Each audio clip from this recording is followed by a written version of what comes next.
Mission missions ഇന്ത്യയുടെ Saturday morning Bible സ്റ്റഡിയിലേക്ക് എല്ലാവരെയും ഒരു പ്രാവശ്യം കൂടെ സ്വാഗതം ചെയ്യുകയാണ്. ഇപ്പോൾ നമ്മൾ അപ്പോസ്തല പ്രവൃത്തി 23-ാമത്തെ സെഷൻ, ആക്ട്സ് ചാപ്റ്റർ 20, 20-ാമത്തെ അധ്യായത്തിൻ്റെ 2-ാമത്തെ ഭാഗം. കഴിഞ്ഞ പ്രാവശ്യം നമ്മൾ 1-ാമത്തെ ഭാഗമാണ് നോക്കിയത്. അവിടെ നമ്മൾ എങ്ങനെയാണോ പൗലോസ് തൻ്റെ ഓട്ടം ഓടി തീർത്തത്, അല്ലെ തീർക്കാൻ ആഗ്രഹിക്കുന്നത് എന്നുള്ളത് നമ്മൾ ഒരുമിച്ച് നോക്കി. ഇന്ന് സഭാ നേതാക്കന്മാർക്കുള്ള മുന്നറിയിപ്പാണ്. It's not just warning, but it's also advice. അപ്പോൾ സഭാ നേതൃത്വം അല്ലെങ്കിൽ സഭയെ നയിക്കാൻ ദൈവം ആക്കി വെച്ചിരിക്കുന്ന ഇടയന്മാർ എന്തൊക്കെ സൂക്ഷിക്കണം, എങ്ങനെയൊക്കെയാണ് ഇത് കൈകാര്യം ചെയ്യേണ്ടത് എന്നുള്ളത് വളരെ ചുരുക്കത്തിൽ, ഇന്ന് അധികം സമയം എടുക്കത്തില്ല, വളരെ ചുരുക്കത്തിൽ തന്നെ തീർത്ത് ഇന്നത്തെ സ്റ്റഡി നമുക്ക് അവസാനിപ്പിക്കാം. ഞാൻ പറഞ്ഞതുപോലെ ഇന്നലെ രാത്രിയാണല്ലോ ഞാൻ ഹൈദരാബാദിൽ നിന്ന് എത്തിയത്. അപ്പോൾ ഒരുപാട് കാര്യങ്ങളല്ലെങ്കിലും ഞാൻ ഒരു കാര്യം നിങ്ങളോട്ടൊന്ന് പെട്ടെന്ന് പങ്കുവെച്ചോട്ടെ. അപ്പോൾ ഇത് ഒരു കർത്താവിനെ സേവിക്കാൻ ആഗ്രഹിക്കുന്ന യൗവനക്കാരുടെ കൂട്ടം, അവർ കുറച്ച് പേരെയാണ് അവർ തിരഞ്ഞെടുത്തത്. വളരെ സ്മോൾ ഗ്രൂപ്പാണ്. അവർക്ക് ഒരു ലീഡേഴ്സ് സെഷൻ, ഡിസൈപ്പിൾഷിപ്പ്, ഇച്ചിരി ഡീപ്പർ വാക്ക് വിത്ത് ക്രൈസ്റ്റ്, ആ ഒരു ഡിസൈപ്പിൾഷിപ്പ് മോഡ് സെഷൻസ് എടുക്കാൻ വേണ്ടിയാണ് എന്നെ വിളിച്ചത്. അപ്പോൾ ഞാൻ അവിടെ ചെല്ലുമ്പോൾ നമ്മുടെ ഉള്ളിൽ നമ്മൾ ചില കാര്യങ്ങളൊക്കെ നമ്മൾ തീരുമാനിച്ചിട്ടുണ്ടല്ലോ. അതായത് യൗവനക്കാർ, പ്രത്യേകിച്ച് ഈ ഹൈദരാബാദ് പോകുമ്പോൾ, അവർക്ക് ഇങ്ങനെയൊക്കെയുള്ളവരായിരിക്കും, അങ്ങനെയുള്ളവരായിരിക്കും, നമ്മൾ ഉദ്ദേശിക്കുന്ന പോലെ അല്ലായിരിക്കും എന്നൊക്കെ വിചാരിച്ച്. എന്നാൽ അവിടെ ചെന്ന് ഞാൻ കണ്ട കാഴ്ച എന്ന് പറഞ്ഞാൽ, ഇത്ര ആഴമായി ദൈവത്തെ സ്നേഹിക്കുന്ന കുറേ യൗവനക്കാർ. എനിക്ക് ഷോക്കായിപ്പോയി. കാരണം ഇവരുടെ ഈ മട്ടും പടുതിയൊക്കെ കണ്ടു കഴിയുമ്പോൾ നമ്മൾ അതങ്ങനെ അങ്ങ് ചിന്തിക്കത്തില്ല കേട്ടോ. അപ്പോൾ ഒരാൾ നമ്മുടെ ഇന്ത്യൻ കറാട്ട ടീമിൻ്റെ പ്രാക്ടീസിനായിട്ട് US-ലായിരുന്നു. പുള്ളി ഇങ്ങോട്ട് വന്നേ ഉള്ളൂ. പുള്ളി ഇവിടെ ബ്രേക്ക് കിട്ടുമ്പോഴെല്ലാം ഗ്രാമങ്ങളിൽ പുള്ളിയും ഭാര്യയും കൂടെ ഒരുമിച്ച്, ഇവരെ കണ്ടു കഴിഞ്ഞാൽ ഒരു മിഷണറി ലുക്കേ ഇല്ല. എല്ലാം വലിയ ബൈസപ്സും ഭയങ്കര ഇതും അതും ഒക്കെ. അപ്പോൾ എനിക്ക് എന്തോ സംഭവിക്കുന്നതെന്ന് പറഞ്ഞാൽ, എൻ്റെ ഈ പത്രോസിന് കൊർണേലിയസിൻ്റെ അവിടെ പോകുന്നതിന് മുമ്പ് ഉണ്ടായ അനുഭവമില്ലേ എന്ന് പറഞ്ഞ പോലെ. അപ്പം നമുക്ക് നമ്മുടെ മനസ്സിലൊരു ചിന്തയുണ്ട്, ഈ ലീഡർ എന്നൊക്കെ പറഞ്ഞാൽ ഇങ്ങനെ ആയിരിക്കണം, അങ്ങനെ ആയിരിക്കണം. അതുപോലല്ല, ഇവരെല്ലാം വേറെ ഒരു ടൈപ്പാണ്. പക്ഷെ ഇവർ ഈ വചനത്തിൻ്റെ മുമ്പിൽ ഉച്ചയെന്നില്ല രാത്രിയെന്നില്ല ദാഹത്തോടിരുന്ന് കർത്താവിനെ സേവിക്കാനുള്ള ആഗ്രഹം, വചനം നല്ലതുപോലെ അറിയുകയും ചെയ്യാമെന്നുള്ളതാണ്. 23, 26, 28, 30 വയസ്സുള്ള ചെറുപ്പക്കാർ, ചില യങ് കപ്പിൾസ്, ഇത്ര എന്തോ ഒരു സർവീസ്. എനിക്കങ്ങ് വലിയ സന്തോഷം. എന്നാൽ ഒരാളുടെ കാര്യം മാത്രം ഞാൻ പെട്ടെന്നൊന്ന് പറഞ്ഞിട്ട് ഞാൻ സെഷനിലേക്ക് കയറണം. എല്ലാം ഡീറ്റെയിൽസ് പറയാനൊക്കത്തില്ല. ഇദ്ദേഹത്തിൻ്റെ പേര് ലളിത് എന്നാണ്. ഇദ്ദേഹം അവിടെ വന്ന കൂട്ടത്തിലെല്ലാം ഒരുമാതിരിപ്പെട്ടവരെല്ലാം ഹിന്ദു ബാക്ക്ഗ്രൗണ്ട് ഉള്ളവരാണ് കേട്ടോ, ഹിന്ദുസാ. അപ്പോൾ ഈ ലളിത് എന്ന് പറയുന്ന ഹിന്ദു സഹോദരൻ, അദ്ദേഹം ആദ്യം ഒരു ഹിന്ദു ആയിരുന്നു. പിന്നെ ആ ഹിന്ദു ബാക്ക്ഗ്രൗണ്ടിൽ നിന്ന് അദ്ദേഹം ഒരു നിരീശ്വരവാദിയായി. അവസാനം കർത്താവിനെ കണ്ടുമുട്ടി കഴിഞ്ഞപ്പോൾ ഉള്ളിൻ്റെ ആഗ്രഹം, കർത്താവിനെ അറിയാത്ത അനേകർ ഹൈദരാബാദിലും അതുപോലെ ഋഷികേശ്, ഹരിദ്വാർ, ആ മേഖലകളിലൊക്കെ ഉണ്ട്. അപ്പോൾ ഇവരോട് സുവിശേഷം പറയണമെന്ന് ഉള്ളിൽ ഭയങ്കരം കാത്തൽ. അപ്പോൾ ഇദ്ദേഹത്തിന് പക്ഷേ എന്ത് ചെയ്യണമെന്ന് അറിയത്തില്ല. അപ്പം പൂർണ്ണസമയം സുവിശേഷ വേലയ്ക്ക് പോകുമ്പോൾ ആര് സപ്പോർട്ട് ചെയ്യും? പുള്ളിക്ക് ഓർഗനൈസേഷൻ ഒന്നുമില്ല. അപ്പം ഭാര്യയെ സപ്പോർട്ട് ചെയ്യണം, കുഞ്ഞുണ്ട്. അപ്പോൾ എന്ത് ചെയ്തു? പുള്ളി ഓർത്തു, ഒരു ഊബർ പോലെ വണ്ടി ഓടിച്ചാൽ നമുക്ക് വണ്ടിയിൽ നിന്നൊരു വരുമാനം കിട്ടുമല്ലോ. അപ്പം പുള്ളി ആ വണ്ടിയിൽ നിന്ന് വരുമാനം കിട്ടാൻ വേണ്ടി പുള്ളി ഒരു വണ്ടി വാങ്ങിച്ചിട്ട് എന്ത് ചെയ്യുന്നു വെച്ചാൽ, ആളുകളെ, ഈ IT ഫീൽഡിലുള്ള ആളുകളെ എല്ലാ ദിവസവും കുറേ പേരെ ഇങ്ങനെ കമ്മ്യൂട്ട് ചെയ്യാൻ പുള്ളി സഹായിക്കും. അപ്പോൾ പുള്ളിയുടെ ബാക്കിൽ, അതായത് വണ്ടിയുടെ ബാക്കിൽ ട്രാക്റ്റും വാക്യങ്ങളെല്ലാം എഴുതി വെച്ചിരിക്കുക. അപ്പോൾ എന്ത് സംഭവിക്കുന്നു വെച്ച് കഴിഞ്ഞാൽ, വണ്ടിക്കകത്ത് ആളുകൾ കയറി ഇരിക്കുമ്പോൾ തന്നെ ചോദിക്കും, ഇത് എന്തുവാ ഈ സംഭവം? അപ്പം വണ്ടിയിൽ നിന്ന് ഇവിടുന്ന് അവിടെ എത്തുന്ന സമയം കൊണ്ട് പുള്ളി സുവിശേഷം പറഞ്ഞു തീർക്കും. എന്നോട് പറഞ്ഞത്, ഒരു മാസം കുറഞ്ഞത് 400 പേരോട് സുവിശേഷം പറയുന്ന, കുറഞ്ഞത് കേട്ടോ. ചില ദിവസം 100ഓളം, ചില ദിവസം 1 ഡേ 100ഓളം ആളുകളോട് സുവിശേഷം പറയാൻ ദൈവം അവസരം കിട്ടുമെന്ന്. എന്നിട്ട് ചിലപ്പം ബ്രേക്ക് എടുത്ത് പുള്ളി ഹരിദ്വാരം, ഋഷികേശിലും ഒരു ടീഷർട്ട് ഇട്ട്, ജീസസ് ലവ്സ് യു ഉള്ള ടീഷർട്ട് ഇട്ട് ട്രാക്റ്റുമായിട്ട് പുള്ളി അവിടെ എല്ലാം നടന്ന് സുവിശേഷം പറയും. അപ്പം ഞാൻ ഇവരെയൊക്കെ കാണുമ്പോൾ എല്ലാം ചെറുപ്പക്കാരാണ് കേട്ടോ, യങ് പീപ്പിൾ. ഇവരുടെ ഉള്ളിലെ അവരുടെ ആ ദൈവത്തോടുള്ള സ്നേഹവും കർത്താവിനെ സേവിക്കാൻ അവരുടെ തീക്ഷ്ണതയൊക്കെ ഓർക്കുമ്പോൾ ഞാൻ ഒരുപാട് ദൈവത്തിന് സ്തോത്രം ചെയ്തു. കാരണം ചിലപ്പോൾ ഉണ്ടല്ലോ, നമ്മൾ ഈ ശുശ്രൂഷയുടെ മേഖലയിൽ ഇരിക്കും, നമ്മൾ ചിന്തിക്കും നമ്മൾ മാത്രമേ ഉള്ളൂ ഈ ശരിയായിട്ടുള്ള ശുശ്രൂഷ ചെയ്യുന്നതെന്നൊക്കെ ഉള്ള ചിന്ത തെറ്റിദ്ധാരണകൾ നമുക്കുണ്ടാകാറുണ്ട്. എനിക്കും അങ്ങനെ ഉണ്ടാവും, ഏലിയാവിനൊക്കെ ഉണ്ടായ സംഭവം ഞാൻ മാത്രമേ ഉള്ളെന്നൊക്കെയുള്ള ചിന്ത. പക്ഷെ ഇങ്ങനെയുള്ളവരെ കാണുമ്പോഴാണ് നമ്മൾ മനസ്സിലാക്കുന്നത്, അയ്യോ നമ്മളെക്കാട്ടിൽ എത്രയോ തീക്ഷ്ണത, നമ്മളെക്കാട്ടിൽ എത്രയോ മുന്നോട്ട് ഇവർ നിൽക്കുന്നത്. അതുകൊണ്ട് ഞാൻ അവർക്കൊരു ബ്ലെസ്സിങ് ആയിട്ട് പോയതാണെങ്കിലും എനിക്ക് ഭയങ്കര ബ്ലെസ്സിങ് ആയിട്ടാണ് ഞാൻ തിരിച്ചു വന്നത്. അതുകൊണ്ട് ഞാൻ ഉറങ്ങിയിട്ടില്ലെങ്കിലും എനിക്ക് ക്ഷീണമൊന്നുമില്ല. കാരണം ഇങ്ങനെയുള്ള ആളുകളുടെ വിട്ടിരുന്ന് അതോ വചനമൊക്കെ 4-5 സെഷനൊക്കെ ഇരുന്ന് കേട്ട് കഴിഞ്ഞാൽ ഒന്ന് വായിക്കോട്ട വിടുവോ ചിരിഞ്ഞൊന്ന് ഉറങ്ങുവോ ഒന്നുമില്ല, അങ്ങ് ഇരിക്കുക. അത് ഉച്ചയ്ക്കത്തെ സെഷനാണെങ്കിലും രാത്രിയിലെ സെഷനാണെങ്കിലും എപ്പം ഞാൻ നിർത്തട്ടെ എന്ന് ചോദിക്കുമ്പോൾ ക്യാരി ഓൺ എന്ന് മാത്രമേ അവർ പറയത്തുള്ളൂ, നിർത്താൻ അനുവദിക്കത്തില്ല. മറ്റേന്ന് പറഞ്ഞു കഴിഞ്ഞാൽ നമ്മൾ തുടങ്ങുമ്പോഴേ വാച്ചേ നോക്കുന്ന പാർട്ടികളാണ്. തുടങ്ങുന്നതിൻ്റെ മുമ്പേ ഉള്ളൂ, എപ്പോഴേ വാച്ചേ നോക്കുക. ആ വാച്ചുള്ള നോട്ടം കാണുമ്പോഴേ നമ്മൾ ഓർക്കും എന്നാൽ പിന്നെ ആമയും പറഞ്ഞങ്ങ് നിർത്തിയേക്കാം. ഇതങ്ങനല്ല. ഇത് നമ്മൾ പ്രസംഗിച്ച് അങ്ങോട്ട് തീരാറാകുമ്പോൾ ഇല്ല ക്യാരി ഓൺ. അപ്പോൾ എത്ര കേട്ടാലും പിന്നെ അപ്പോൾ ഞാൻ ആ ഫസ്റ്റ് ഡേ ഒക്കെ സെഷൻസ് നല്ല ഹെവി സെഷൻസ് ആയിരുന്നു. എല്ലാം അങ്ങോട്ട് കഴിഞ്ഞപ്പോൾ ഞാൻ ഓർത്ത് ഇന്നും കൊണ്ട് അവർ എവിടെ നിർത്തും, അവർക്ക് പിന്നെയും കേൾക്കണം, പിന്നെയും പഠിക്കണം. അതുകൊണ്ട് അത് നല്ലൊരു എക്സ്പീരിയൻസ് ആയിരുന്നു. God is doing some amazing things. ദൈവത്തിന് പല ഒരുപാട് സ്ഥലത്ത് നമ്മൾ God is doing amazing things. നമ്മൾ ആ ഫ്ലോ എന്താണെന്ന് മനസ്സിലാക്കി അതിലേക്കൊന്ന് നിന്ന് കൊടുത്താൽ മതി. God will do his thing. Okay, ഇന്ന് നമ്മുടെ വിഷയം എന്ന് പറഞ്ഞാൽ ലീഡർഷിപ്പാണ്. ലീഡർഷിപ്പ്. അപ്പം ഞാനൊരു ലീഡേഴ്സ് കോൺഫറൻസ് അങ്ങോട്ട് കഴിഞ്ഞ് വന്നതേ ഉള്ളൂ. ജോൺ സി മാക്സ്വെൽ പറഞ്ഞൊരു കാര്യമാണ്, everything rises and falls on leadership. അത് ക്രിസ്തീയ സഭ എന്നുള്ളതല്ല, എന്ത് കാര്യം, ഒരു കമ്പനി ആകട്ടെ, ഒരു ഭവനമാകട്ടെ, ഒരു സ്കൂളാകട്ടെ, എന്ത് കാര്യവും അതിൻ്റെ നിലനിൽപ്പ് അല്ലെ അതിൻ്റെ ക്വാളിറ്റി തീരുമാനിക്കുന്നത് അതിൻ്റെ ലീഡർഷിപ്പാണ്. അതിന് യാതൊരു സംശയവും വേണ്ട. എല്ലാവർക്കും അറിയാവുന്നൊരു കാര്യം. തീത്തോസിന്റെ ലേഖനത്തിൽ ഇപ്രകാരം അപ്പോസ്തലൻ പറയുന്നുണ്ട്, നിങ്ങൾ എല്ലാ പട്ടണത്തിലും ഇതുപോലെ മൂപ്പന്മാരെ, എൽഡേഴ്സിനെ നിയമിക്കണം. Elders and leaders are very important. Youth ഫോർമേഷനിൽ ഈ വർഷം എൻ്റെ ആഗ്രഹം നല്ല കുറേ ക്വാളിറ്റി ലീഡേഴ്സ് നമ്മുടെ കൂടെ ചേർന്ന് പ്രവർത്തിക്കണം. അങ്ങനെയുള്ളവരെ മെൻറ്റർ ചെയ്യണം. എന്നാൽ മാത്രമേ നമ്മുടെ മുമ്പിലുള്ള ഇത്രയും ഓപ്പർച്യൂണിറ്റീസ് നമുക്ക് സാധിക്കത്തുള്ളൂ. ഈ പ്രാവശ്യം തന്നെ ഇപ്പം ഞാൻ ദീപചേച്ചിയോട് പറഞ്ഞ പോലെ ഈ പ്രാവശ്യം ബഹ്റൈനിൽ എനിക്ക് പോകാൻ സാധിച്ചില്ല. നവീനെ വിടാൻ പറ്റിയത് ഒരു ദൈവനിയോഗമാണ്. അപ്പം നമുക്കൊരു കാര്യം മനസ്സിലായി, ഇങ്ങനെയുള്ളവർ ചേർന്ന് നിന്ന് കഴിഞ്ഞാൽ ഒരു മീറ്റിംഗ് അല്ല, നമുക്ക് പല മീറ്റിംഗ് നമുക്ക് ഒരുമിച്ച് ചെയ്യാൻ സാധിക്കും. So leaders R extremely important. നമ്മളത് ഇനി വരുന്ന ദിവസങ്ങളിൽ ലീഡേഴ്സിനെ ഫോക്കസ് ചെയ്ത് പ്രവർത്തിക്കണമെന്ന് ആഗ്രഹിക്കുന്നു. അതിനുവേണ്ടി നിങ്ങൾ പ്രാർത്ഥിക്കണം. കാരണം ഇന്ന് കർത്താവ് തുറന്നു തരുന്ന വാതിലുകളിലൂടെയൊക്കെ കടന്നു പോകാനുള്ള ഗോഡ്ലി ആയിട്ടുള്ള ലീഡേഴ്സ്, കഴിവൊക്കെ സെക്കൻഡറിയാണ്. കർത്താവിനെ അറിയുകയും സുവിശേഷവും വചനം തിട്ടവുമായിട്ടുള്ള കുറേ നല്ല ലീഡേഴ്സിനെ ദൈവം എഴുന്നേൽപ്പിക്കണം. അപ്പോൾ ഈ ലീഡർഷിപ്പിൻ്റെ പ്രത്യേകത എന്ന് പറഞ്ഞു കഴിഞ്ഞാൽ, the standard for the leader is always high. Leader എന്ന് പറഞ്ഞു കഴിഞ്ഞാൽ സാധാരണക്കാരനല്ല. അവന് വലിയ പദവിയും ഇതൊന്നും കൊടുക്കേണ്ട കാര്യമില്ല. പക്ഷെങ്കിൽ ഇവിടെ ആവശ്യമായിട്ടുള്ള സ്റ്റാൻഡേർഡ് ഭയങ്കര ഹൈ. അത് എപ്പോൾ നമ്മൾ നോക്കി, അത് പഴയ നിയമത്തെ ലേവ്യ പുരോഹിതൻ തൊട്ട് പുതിയ നിയമത്തിലെ മൂപ്പനായാലും ശരി, ലീഡർഷിപ്പിൽ കയറണമെങ്കിൽ ഇതിൻ്റെ സ്റ്റാൻഡേർഡ് വെരി ഹൈ ആണ്. കാരണം എന്നാ, റെസ്പോൺസിബിലിറ്റി അത്ര ഹൈ ആണ്. അതാണ് അതിൻ്റെ കാരണം. This is a high responsibility, it's a big responsibility and hence the standards are very high. അപ്പോൾ നമുക്ക് നമ്മുടെ കാര്യങ്ങളിലേക്ക് കടക്കാം, നമ്മുടെ സ്റ്റഡിയിലേക്ക് നമുക്ക് കടക്കാം. ഇപ്പോൾ ജസ്റ്റ് ഒരു ഔട്ട്ലൈൻ. നമ്മളിപ്പോൾ എവിടെയാണെന്നറിയാമല്ലോ, പൗലോസിൻ്റെ 3ാമത്തെ മിഷണറി യാത്രയുടെ ഇടയിലാണ്. എഫസോസ് കഴിഞ്ഞു, എന്നിട്ട് നമ്മൾ ആ ഭാഗത്താണ് ഇപ്പം നമ്മൾ നിൽക്കുന്നത്. അപ്പോസ്തല പ്രവൃത്തികളുടെ 20ാമത്തെ അധ്യായത്തിൻ്റെ സെക്കൻഡ് പാർട്ടാണ്. ഓക്കെ, ഇനി നമുക്ക് ടെക്സ്റ്റിലേക്ക് കടക്കാം. ഇന്ന് ഷോർട്ട് സെഷൻ ആയിരിക്കും. Chapter 20 versus 25 to 28. അപ്പോസ്തല പ്രവൃത്തികൾ 20ാമത്തെ അധ്യായത്തിൻ്റെ 25 മുതൽ 28 വരെ. എന്നാൽ നിങ്ങളുടെ ഇടയിൽ ദൈവരാജ്യം പ്രസംഗിച്ചുകൊണ്ട് നടന്നവനായ എൻ്റെ മുഖം നിങ്ങൾ ആരും ഇനിയും കാണുകയില്ല എന്ന് ഞാൻ അറിയുന്നു. അതുകൊണ്ട് നിങ്ങളിൽ ആരെങ്കിലും നശിച്ചു പോയാൽ ഞാൻ കുറ്റക്കാരനല്ല എന്ന് ഞാൻ ഇന്നേ ദിവസം നിങ്ങളോട് സാക്ഷ്യം പറയുന്നു. ദൈവത്തിൻ്റെ ആലോചന ഒട്ടും മറച്ചു വെക്കാതെ ഞാൻ മുഴുവനും അറിയിച്ചു തന്നിരിക്കുന്നുവല്ലോ. നിങ്ങളെ തന്നെയും താൻ സ്വന്തം രക്തത്താൽ സമ്പാദിച്ചിരിക്കുന്ന ദൈവത്തിൻ്റെ സഭയെ മേയ്പ്പാൻ പരിശുദ്ധാത്മാവ് നിങ്ങളെ അധ്യക്ഷരാക്കി വെച്ച ആട്ടിൻകൂട്ടം മുഴുവനെയും സൂക്ഷിച്ചു കൊള്ളുവീൻ. ഓക്കെ, അപ്പോൾ ഇവിടെ പൗലോസ് ആദ്യം ഒരു ഫെയർവെൽ സ്പീച്ച് നടത്തുകയാണ്. ഓക്കെ, ഫെയർവെൽ സ്പീച്ച് നടക്കുമ്പോൾ പറയുന്നത് എന്നാ, നിങ്ങൾ ഇനി എന്നെ കാണത്തില്ല. പൗലോസ് വളരെ ക്ലിയർ ആണ്, നിങ്ങൾ ഇനി എന്നെ കാണത്തില്ല. അപ്പോൾ എന്നിട്ട് പറയുന്നൊരു കാര്യമുണ്ട്, 3 വർഷം രാപ്പകൽ കണ്ണീരോടെ ഞാൻ നിങ്ങളുടെ മുമ്പിൽ സാക്ഷ്യം വഹിച്ചു. 3 years.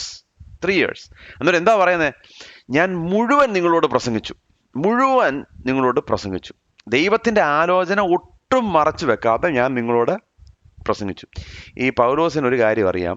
പൗലോസിൻ്റെ ഈ പ്രസംഗം ഇനി മുന്നോട്ട് പോകുമ്പോൾ അധിക കാലം ഇനിയും പ്രസംഗിക്കാൻ അവർ സമ്മതിക്കത്തില്ലെന്നുള്ളത് അറിയാം. തൻ്റെ ജീവിതത്തിൻ്റെ അവസാനം വന്നിരിക്കുന്നു എന്നുള്ളത് വ്യക്തമായി അറിയാം. അപ്പോൾ താമസിയാതെ നീറോ ഇദ്ദേഹത്തിൻ്റെ തല വെട്ടും. പൗലോസിന് അറിയാം എപ്പോഴാണ് എങ്ങനെയാണെന്നുള്ളതിനെക്കുറിച്ച് ക്ലാരിറ്റി ഇല്ലെങ്കിലും ഇത് നടക്കുമെന്നുള്ള കാര്യം അറിയാം. അപ്പോൾ ഇനി തിരിച്ചൊരു വരവില്ലാത്തപ്പോൾ ആളുകളോട് പറയുന്നത് തൻ്റെ അവസാന വാക്കുകളാണ്. ഈ അവസാനത്തെ വാക്കുകൾ പറയുമ്പോൾ ശ്രദ്ധിച്ചോണം, ഏറ്റവും ഇമ്പോർട്ടൻ്റ് ആയിട്ടുള്ള കാര്യങ്ങളായിരിക്കും പറയുന്നത്. സമയം കളയാനില്ല. അതും ഇതൊക്കെ പറഞ്ഞ് തമാശയൊന്നും പറഞ്ഞ് കളയാൻ സമയം പൗലോസിനില്ല.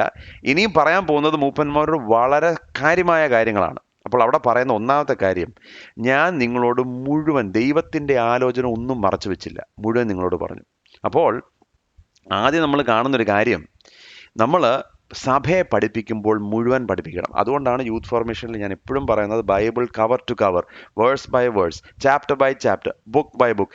എനിക്കിഷ്ടമുള്ള എൻ്റെ ചില പെറ്റ് വേഴ്സസ് എടുത്തിട്ട് ആളുകളെ പമ്പ് ചെയ്ത് കർത്താവ് നിനക്ക് പ്രതികൂലമല്ല അനുകൂലമെന്ന് 10 പ്രാവശ്യം പറഞ്ഞിട്ടൊന്നും കാര്യമില്ല.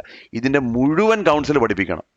U have to teach the whole council of God. ഈ ഹോൾ കൗൺസിലിൻ്റെ കാര്യം എന്ന് പറഞ്ഞാൽ അതിനകത്ത് ചില ഭാഗങ്ങൾ കയ്പുള്ളതാണ്, ചില ഭാഗങ്ങൾ മധുരമുള്ളതാണ്. ഈ മധുരം കൊണ്ട് മാത്രം ഒരു കൂട്ടത്തെ നമ്മൾ പോഷിപ്പിച്ചു കഴിഞ്ഞാൽ എന്ത് സംഭവിക്കും?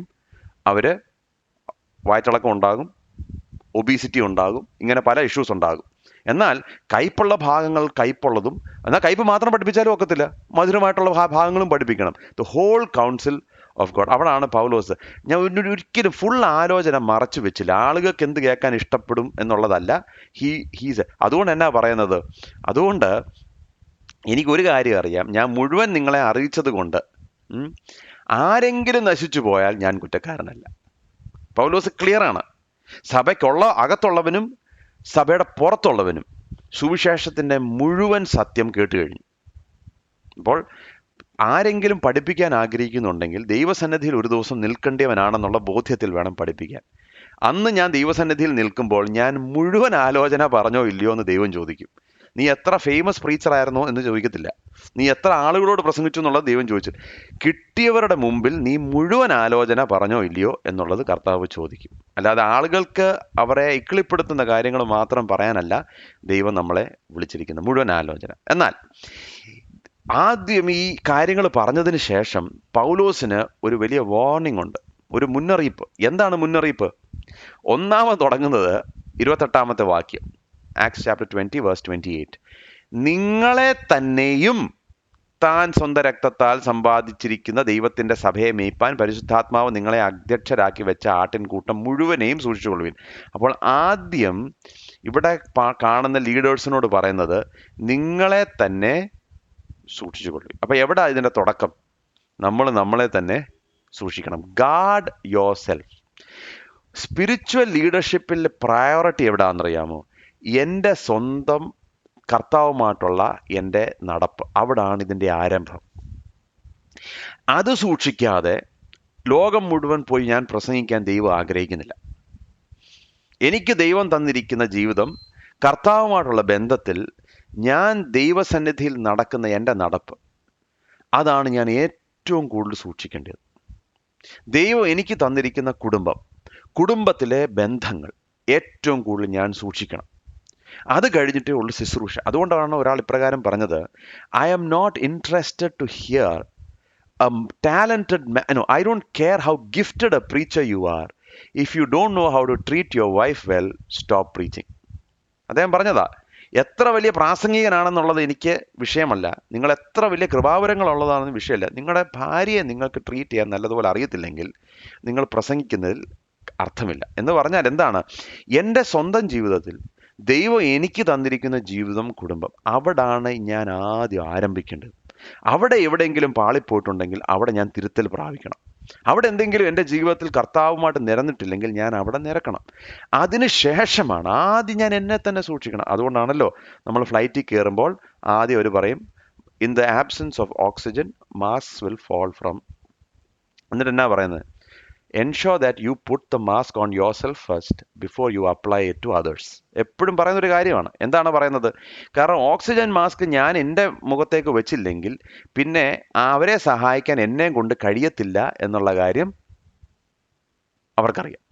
അപ്പം ഞാൻ ശ്വാസം മുട്ടിച്ചാകുമ്പോൾ ഞാൻ ഇങ്ങനെ ഓടി നടന്ന ആളുകളെ ഹെൽപ്പ് ചെയ്യാൻ എന്നെ കൊണ്ട് ഒക്കത്തില്ല. So my spiritual health is very important. My spiritual health is very important. അത് കഴിഞ്ഞിട്ട് മാത്രമേ എനിക്ക് ശുശ്രൂഷയിലേക്ക് പ്രവേശിക്കാവൂ. അപ്പോൾ ആദ്യം പറയുന്നത് you have to take care of your own self.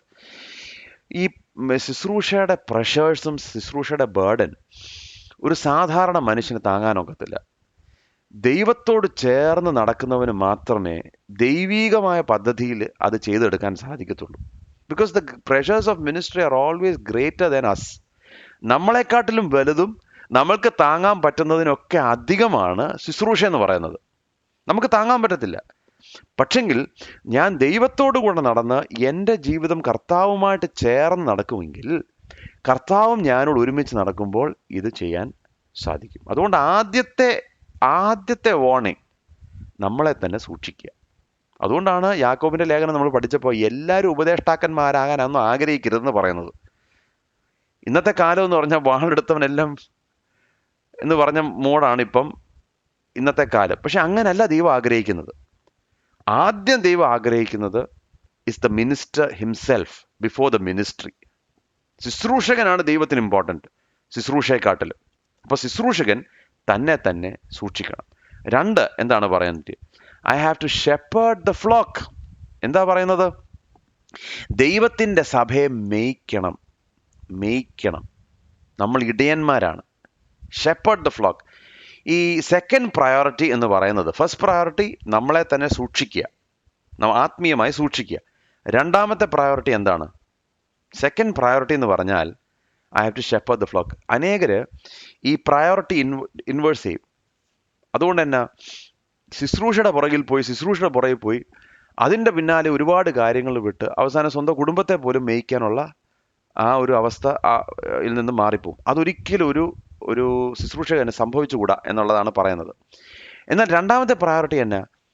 ഞാൻ സഭയെ അല്ലെങ്കിൽ ശുശ്രൂഷകൻ സഭയെ മേയ്ക്കണം. മേയ്ക്കുക എന്ന് പറഞ്ഞാൽ എന്നാ? What does it mean to shepherd? Shepherd എന്ന് പറഞ്ഞാൽ പ്രൈമറിലി ഫീഡിങ് അല്ലേ? അവർക്ക് ആവശ്യമായിട്ടുള്ള പോഷണം കൊടുക്കുക. അപ്പോൾ ഇവിടെ പറയുന്നത് എന്നാണെന്നറിയാം? എന്തുകൊണ്ടാണ് നമ്മൾ സഭയെ മേയ്ക്കേണ്ടത്? കാരണം ഇവിടെ പറയുന്നത് തൻ്റെ സ്വന്തം രക്തത്താൽ സമ്പാദിച്ചിരിക്കുന്ന ദൈവത്തിൻ്റെ സഭയെ മേയ്പ്പാൻ. അപ്പോൾ ഇത് ആരുടെ സഭയാണ്? ക്രിസ്തുവിൻ്റെ സഭയാണ്. ഇത് യാതൊരു ശുശ്രൂഷകൻ്റെയോ ഇന്നയാളുടെയോ ഒന്നുമല്ല. ചിലർ പറയും ഇന്നയാളുടെ ചർച്ചാണ്, അതൊന്നുമല്ല. ഇത് ക്രിസ്തുവിൻ്റെ സഭയാണ്. അപ്പോൾ ക്രിസ്തുവിൻ്റെ സഭയാണെങ്കിൽ എങ്ങനെയാണ് ഞാൻ ഇതിനെ മേയ്ക്കേണ്ടത്? ഇതിനെ മേയ്ക്കേണ്ടത് വളരെ സൂക്ഷ്മതയോടെ ഏറ്റവും നല്ല പോഷണം അവർക്ക് കൊടുക്കുക എന്നുള്ളതാണ് ശുശ്രൂഷകൻ്റെ ജോലി. അതുകൊണ്ടാണ് ദൈവത്തിൻ്റെ ആലോചനകളൊന്നും മറച്ചു വെക്കാതെ ഫുൾ, നമ്മുടെ ഇന്നത്തെ കാലത്ത് പറഞ്ഞാൽ ഹോളിസ്റ്റിക് മീൽ എന്ന് നമ്മൾ പറയത്തില്ല പിള്ളേർക്ക്? Holistic meal. നിങ്ങൾ വെജിറ്റബിൾസ് കഴിക്കണം, പ്രോട്ടീൻ കഴിക്കണം, അത് കഴിക്കണം, ഹോളിസ്റ്റിക് ആയിട്ടുള്ള മീൽ. അപ്പോൾ ഒരു ശുശ്രൂഷകൻ്റെ ജോലി എന്ന് പറഞ്ഞാൽ ഹോളിസ്റ്റിക് ആയിട്ടുള്ളൊരു മീൽ കൊടുക്കണം. അല്ല, ഞങ്ങളുടെ കുഞ്ഞുങ്ങൾക്ക് ഐസ്ക്രീമാണ് ഏറ്റവും ഇഷ്ടം, അതുകൊണ്ട് രാവിലെ ഉച്ചയ്ക്കും വൈകിട്ടും ഞങ്ങൾ 4 ടബ് ഐസ്ക്രീം. അവരത് കഴിക്കുമ്പോൾ ഭയങ്കര ഹാപ്പിയാണ്. ഐ ലവ് യു ഡാഡാ എന്നൊക്കെ വന്ന് പറയും. അതുകൊണ്ട് ഞങ്ങൾ എപ്പോഴും ഐസ്ക്രീം കൊണ്ട് കൊടുക്കും. അങ്ങനെ കൊടുക്കുന്നത് എത്രയോ വലിയ മണ്ടത്തരം. എന്നാൽ ഇന്ന് പലരും അങ്ങനെ എല്ലാ ആഴ്ചയും കൂടുമ്പോഴത്തേക്ക് അവർക്ക് കേൾക്കാൻ ആവശ്യമായിട്ടുള്ള അവർക്ക് കേൾക്കാൻ ആഗ്രഹിക്കുന്ന ഐസ്ക്രീം ഇങ്ങനെ കൊടുത്ത് നിർത്തുന്നതുകൊണ്ട് ആരോഗ്യമില്ലാതെ മസിൽസ് ഇല്ലാത്ത കുറേ ആളുകളെ നമ്മൾ ജനറേറ്റ് ചെയ്തെടുക്കുന്നു. നമ്മൾ നല്ല ശിഷ്യന്മാരെ ജനറേറ്റ് എടുക്കുന്നില്ല. ഈ ലോകത്തിൽ കർത്താവ് ഏറ്റവും സ്നേഹിക്കുന്നത് എന്താണ്? തൻ്റെ സഭയാണ്. അപ്പോൾ അതിനോട് നീതി പുലർത്തുക എന്ന് പറഞ്ഞു കഴിഞ്ഞാൽ സഭയുടെ വിശുദ്ധിയെ കാക്കുകയാണ്. എങ്ങനെയാണ് സഭയുടെ വിശുദ്ധിയെ കാക്കുന്നത്? ഉപദേശത്തിൻ്റെ വിശുദ്ധിയെ കാക്കുന്നത്. So the purity of doctrine is very important. എപ്പോഴും നമ്മൾ സൂക്ഷിക്കേണ്ട ഒരു മനുഷ്യൻ എത്ര കൃപാവരങ്ങൾ ഉണ്ടെന്നുള്ളതല്ല, അവൻ്റെ ഉപദേശത്തിൽ എന്തുമാത്രം ശുദ്ധിയുണ്ട് എന്നുള്ളതാണ് ശ്രദ്ധിക്കേണ്ടത്. അങ്ങനെ ഒരാൾക്ക് മാത്രമേ ദൈവത്തിൻ്റെ സഭയെ നയിക്കാൻ അല്ലെങ്കിൽ മേയ്ക്കാൻ സാധിക്കത്തുള്ളൂ. അപ്പം നമ്മൾ എന്താ ചെയ്യേണ്ടത്? നമ്മുടെ ഏറ്റവും അല്ലാതെ വലിയ ആട്ടിടയൻ, അതായത് ക്രിസ്തു യേശുവിനെ നമ്മൾ കോപ്പി ചെയ്യുകയാണ്. അപ്പോൾ ഇവിടത്തെ ഷെപ്പേർഡ്സ് എന്താ ചെയ്യേണ്ടത്? ക്രിസ്തു യേശു എന്ന വലിയ ഇടയൻ അവൻ ചെയ്തതുപോലെ തന്നെ സഭയെ കാത്തു സൂക്ഷിക്കുക എന്നുള്ളത് ഇമ്പോർട്ടൻ്റ്. അപ്പം so first is guard your self, number 2 is shepherd the flock. ഇനി നമുക്ക് നോക്കാം അടുത്തത് എന്താണ്. 29-31. ഞാൻ പോയ ശേഷം, ഇനി ഭയങ്കര സ്ട്രിക്റ്റ് വാർണിംഗ് വരികയാണ് കേട്ടോ. ഞാൻ പോയ ശേഷം വ്യക്തമായിട്ട് പൗലൂസ് പറയാണ്, യാതൊരു കൺഫ്യൂഷനും വേണ്ട. ഞാൻ പോയ ശേഷം ആട്ടിൻകൂട്ടത്തെ ആദരിക്കാത്ത കൊടിയ ചെന്നായ്ക്കൾ നിങ്ങളുടെ ഇടയിൽ കടക്കുമെന്ന് ഞാൻ അറിയുന്നു. ശിഷ്യന്മാരെ തങ്ങളുടെ പിന്നാലെ വലിച്ചു കളഞ്ഞവനായി വിപരീതോപദേശം പ്രസ്താവിക്കുന്ന പുരുഷന്മാർ നിങ്ങളുടെ ഇടയിൽ നിന്ന് എഴുന്നേൽക്കും. അതുകൊണ്ട് ഉണർന്നിരിപ്പീൻ. ഞാൻ 3 സംവത്സരം രാപ്പകൽ ഇടവിടാതെ കണ്ണുനീർ വാർത്തുകൊണ്ട് ഓരോരുത്തരും ബുദ്ധി പറഞ്ഞത് ഓർത്തുകൊള്ളുവിൻ. അപ്പോൾ ഇവിടെ പൗലോസ് വ്യക്തമായിട്ട് പറയാ കേട്ടോ. മൂന്നാമത്തേത്, അപ്പോൾ shepherd the flock. 3, guard the flock. Guard the flock. കാരണം എന്നാ? ഇനിയും വരാൻ പോകുന്നത് ചെന്നായ്ക്കള. ഈ പൗലോസിന് ഇതെങ്ങനെ ഇത്ര കറക്റ്റായിട്ട് അറിയാവുന്നത്? കാരണം ഇതാണ് എക്കാലത്തെയും രീതി. ഒരു കർത്താവിൻ്റെ ദാസൻ എവിടെയെങ്കിലും ശുശ്രൂഷിച്ച് അവിടെ ഒരു സഭയെ നല്ലതുപോലെ വളർത്തി ആ സഭയിൽ നിന്ന് പോകുന്ന നിമിഷം, ആ ഇടയൻ അവിടുന്ന് മാറുന്ന നിമിഷം ചെന്നായ്ക്കൾ വന്നിരിക്കും. സംശയമൊന്നും വേണ്ട, ചെന്നായ്ക്കൾ വന്നിരിക്കും. ഇതാണ് പ്രിയമുള്ളവരെ നമ്മൾ ഈ സഭയെ കാക്കുക എന്ന് പറയുന്നത്. സഭയെ കാക്കുക എന്ന് പറഞ്ഞാൽ എന്നാ? എൻ്റെ ചർച്ചിൽ നിന്ന് വേറെ ചർച്ചിലേക്ക് ആരും അതൊന്നും അല്ല ഈ സഭയെ കാക്കുക എന്ന് പറഞ്ഞാൽ. സഭയെ കാക്കുക എന്ന് പറഞ്ഞാൽ എന്താ? ഉപദേശത്തിൽ കാക്കുക. കാരണം ഉപദേശത്തെ അശുദ്ധമാക്കാൻ അനേകർ കടന്നു വരും. ഓരോരുത്തർ വന്ന് പുതിയ ഉപദേശങ്ങൾ വന്ന് പറയും. So it's not only enough that we feed the flock. നന്നായിട്ട് അവർക്ക് ആവശ്യമായിട്ടുള്ള പോഷണം കൊടുക്കുക എന്ന് മാത്രമല്ല ഇടയൻ്റെ ജോലി. പിന്നെയോ ഈ ആട്ടിൻകൂട്ടത്തെ കാക്കുക. ചെന്നായ്ക്കളാണ്, ചുറ്റും ചെന്നായ്ക്കളാണ്. അവർക്കൊരൊറ്റ ഉദ്ദേശമുണ്ട്. എന്താണ്? നിന്റെ പോക്കറ്റിലെ സാധനം എൻ്റെ പോക്കറ്റിൽ ഇരിക്കണം. അതാണ് അവരുടെ ഉദ്ദേശം. അതിനുവേണ്ടി എന്തും പറഞ്ഞു കൂട്ടും. അതിൻ്റെ ഇടയ്ക്ക് യേശു എന്നുള്ള നാമവും കൂടെ ചേർക്കും. ഒരുപാട് സൂക്ഷിക്കണം ചെന്നായ്ക്കളെ. So hence the shepherd has to be alert. ദുരുപദേശം പറയുന്നവനെ അടുപ്പിക്കരുത്. അപ്പോൾ പറയാം എന്നാണെന്നറിയോ? അയ്യോ, നിങ്ങളാരും വിധിക്കരുത്, നമ്മളാരും വിധിക്കരുത്. അതെവിടാ പറഞ്ഞിട്ടുള്ളത്? ബൈബിൾ ഒന്ന് കാണിക്കാവോ? എവിടാ പറഞ്ഞിട്ടുള്ളത്? ഇങ്ങനെയുള്ള ചെന്നായ്ക്കൾ, അല്ലെങ്കിൽ ദുരുപദേശം പറയുന്നവൻ, അല്ലെങ്കിൽ ജീവിതത്തിൽ സാക്ഷ്യമില്ലാത്തവൻ, അവനെ വിധിക്കരുത് എന്ന് എഴുതിയിരിക്കുന്നത് എവിടാണ്? എന്നെ ഒന്ന് കാണിച്ചതാ. എവിടാണ് വിധിക്കരുത് എന്ന് പറഞ്ഞിട്ടുള്ളത്? ഇതുമായിട്ട് യാതൊരു ബന്ധവുമില്ല. അതിൻ്റെ കോണ്ടെക്സ്റ്റ് ടോട്ടലി ഡിഫറെൻ്റ് ആണ്. പക്ഷെങ്കിൽ എങ്ങനെയാണെന്നറിയോ? ഇപ്പം പറയും, അയ്യോ ദൈവത്തിൻ്റെ അഭിഷേകത്തിനാണ് വിധിക്കരുത്. ഒന്നാമത് അഭിഷക്തനാണോ അല്ലയോ എന്നുള്ളത് തീരുമാനിക്കുന്നത് ആര്? അവരുടെ കൃപാവരങ്ങളാണോ? അപ്പോൾ നമ്മൾ വളരെ കെയർഫുൾ ആയിരിക്കണം. ദുരുപദേശത്തിന് ശകലം പോലും ഇടം കൊടുത്താൽ ആട്ടിൻകൂട്ടത്തെ നശിപ്പിച്ച് കളയും. പ്രിയമുള്ളവരെ, ഇന്ന് എന്തുകൊണ്ടാണ് യഥാർത്ഥ ശിഷ്യത്വത്തിലേക്ക് ആളുകൾ വരാത്തത്? എവിടെയൊക്കെയോ കുറച്ച് ദുരുപദേശത്തിന് ഇടം കൊടുത്തു പോയതുകൊണ്ട്. അനേക സഭകൾ തകർന്നു പോയത് എവിടെയെങ്കിലും ഒരു നല്ലൊരു കൃപാവരങ്ങളുള്ള ഒരു പ്രീച്ചറിനെ കയറ്റി അങ്ങ് പ്രസംഗിപ്പിക്കും. കുറച്ച് കഴിയുമ്പോഴത്തേക്ക് ആ എൻറ്റയർ ആട്ടിൻകൂട്ടം ക്ഷയിച്ച് തളർന്ന് താഴെ പോകും. അതിൻ്റെ കാരണം എന്നാ? More than the charisma of the preacher, the purity of his doctrine is important. ഒരു പ്രാസംഗികന്റെ കൃപാവരങ്ങളെക്കാട്ടിലും ഉപദേശശുദ്ധിയാണ് നമ്മൾ സൂക്ഷിക്കേണ്ടത്. ദൈവവചനത്തിൽ നിന്നൊരു ശകലം പോലും മാറുന്നു എന്ന് കാണുമ്പോൾ അവിടെ ഫുൾ സ്റ്റോപ്പ് ഇടണം, അടുപ്പിക്കരുത് എന്നാണ് പൗലോസ് പറയുന്നത്. ഞാൻ പറഞ്ഞത് മനസ്സിലായോ? നമ്മൾ ഒരുപാട് സൂക്ഷിക്കണം. നമ്മുടെ കൂട്ടങ്ങളിൽ, നമ്മുടെ കൂട്ടായ്മകളിൽ ദുരുപദേശത്തിൻ്റെ ഒരു ഇഞ്ചുണ്ടെങ്കിൽ അതൊക്കെ അങ്ങ് വിട്ടുകളാം. ബാക്കി പറയുന്നത് നല്ല പവറുള്ള പ്രസംഗമല്ലേ? അതുകൊണ്ട് കാര്യമില്ല. ചെന്നായ്ക്കളാണ്. ഒരു ഇഞ്ച് ദുരുപദേശത്തിന് കൊടുക്കാൻ സമയം. അതുകൊണ്ടാണ് ഇതിനു വേണ്ടി കണ്ടന്റ് ചെയ്യുക, ഈ വിശ്വാസത്തിന് വേണ്ടി പോരാടണമെന്ന് പൗലോസ് വീണ്ടും വീണ്ടും പറയുന്നത്.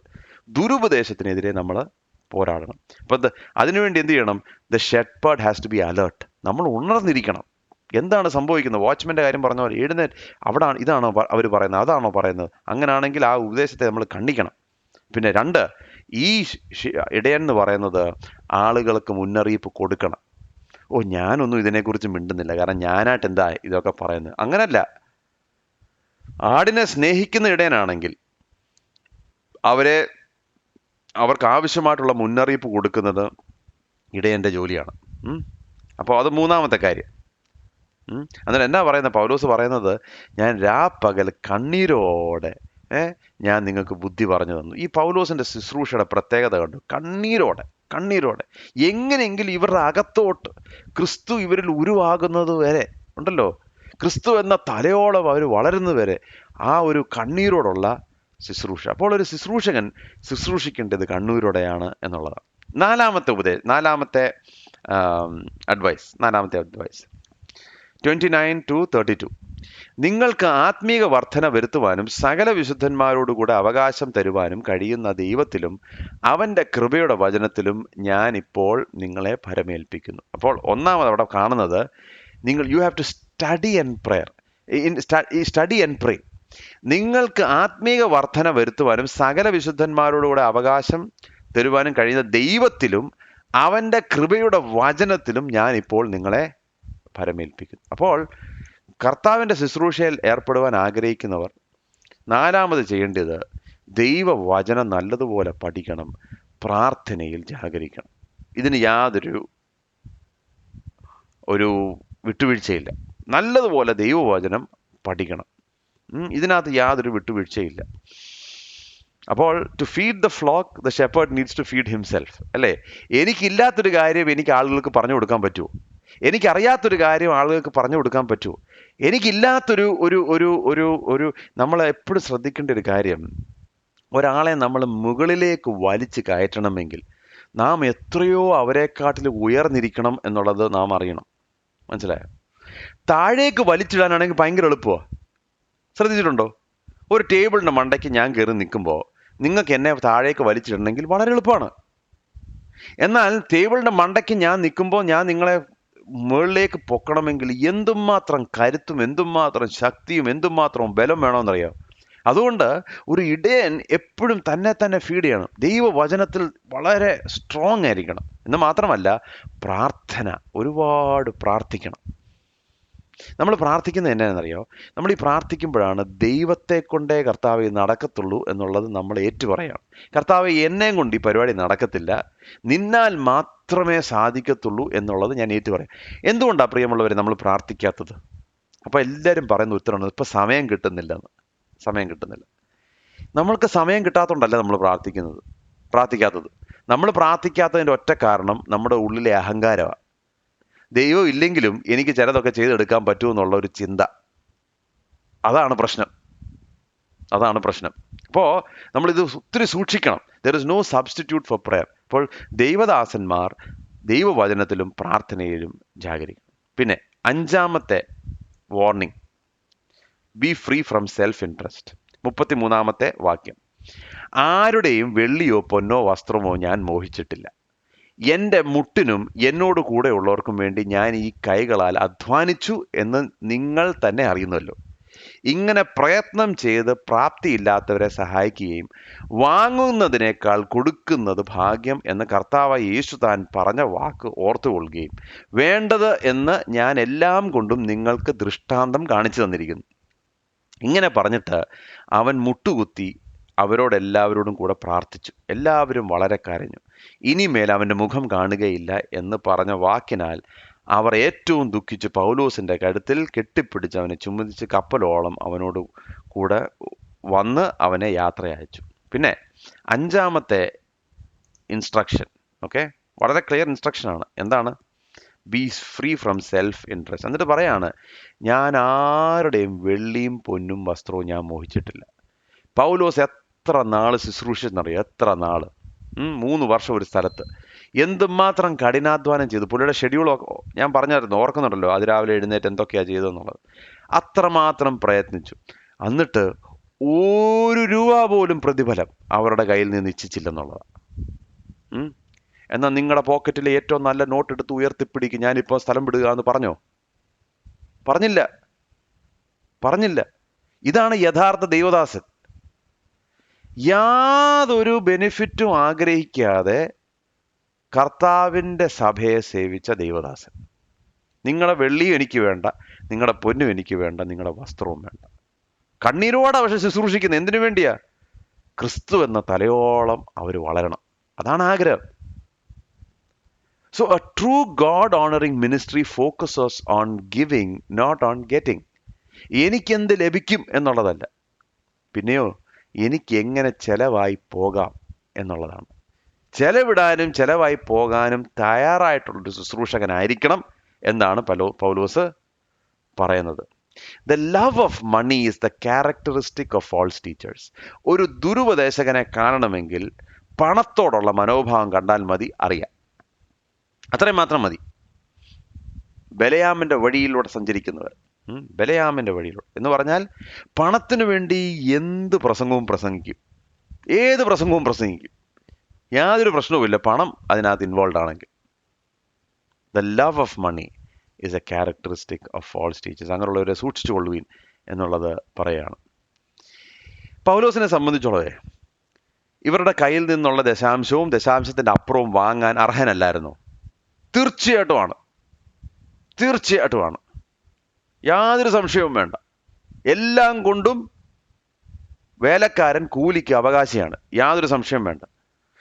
ചില സമയങ്ങളിൽ പൗലോസ് അത് സ്വീകരിച്ചിട്ടുമുണ്ട്, സ്വീകരിച്ചിട്ടില്ലെന്നല്ല, സ്വീകരിച്ചിട്ടുണ്ട്. പക്ഷേ തൻ്റെ ജീവിതത്തിൻ്റെ ദൃഷ്ടാന്തം എന്തായിരുന്നറിയോ? മോഡൽ.